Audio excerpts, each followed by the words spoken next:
ছোটদের সৃজনশীলতা বাড়াতে আজকের ভিডিওতে আমরা খুবই সহজ পদ্ধতিতে একজোড়া বেগুন আঁকা শিখব।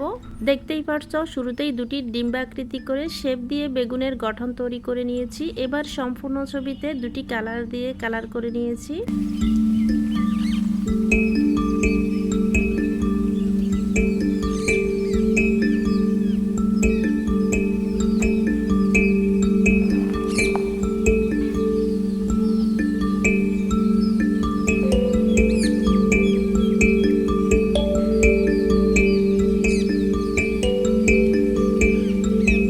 দেখুন তো কত সহজে দুটি বেগুন এঁকে নিলাম। কেমন হয়েছে অবশ্যই জানাবেন। ছোটদের সহজে ড্রয়িং শেখাতে ভিডিওটি সেভ করে রাখুন। ভালো লাগলে বন্ধুদের মাঝে শেয়ার করতে ভুলবেন না।